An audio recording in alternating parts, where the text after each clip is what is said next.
From Seoul, Korea, KBS World Radio News Today starts right now.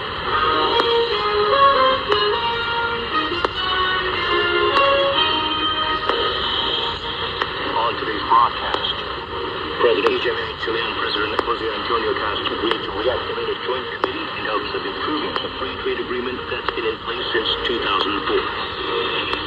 The benchmark Korea Composite Stock Price Index skyrockets nearly 18%, its largest daily gains on record. The National Assembly passes a bill to strip the Constitution of its direct investigative powers, and the main opposition People Power Party urges President Lee Jae-myung to veto it. This is KBS World Radio News. I'm Daniel Chen. South Korea's benchmark KOSPI index skyrocketed by nearly 18% on Friday, posting a daily record.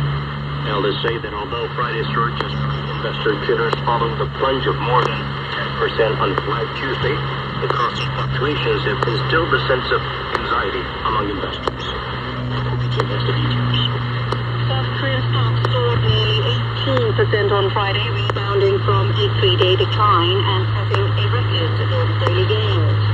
The benchmark Korea Composite Stock Price Index soared 1,001.89 points, or 17.91%, to close at 6,595.45, posting its largest ever one-day gain in both percentage and stock terms.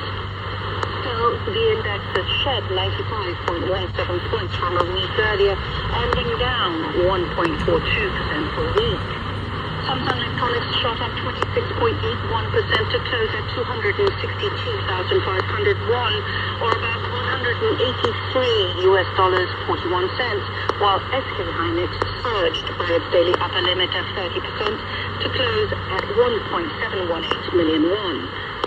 Analysts say Friday's surge has somewhat allayed investor jitters after Tuesday's 10.84% tumble, followed by respective declines of 5.98% and 1.23% on Wednesday and Thursday.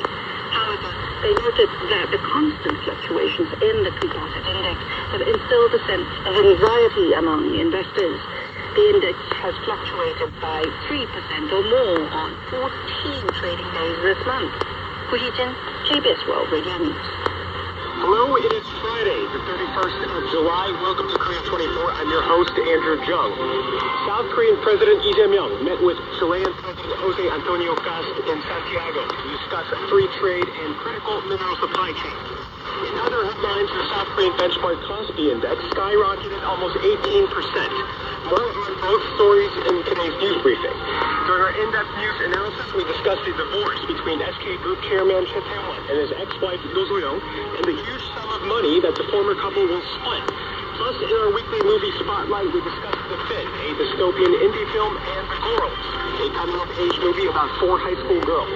Korea 24 starts now.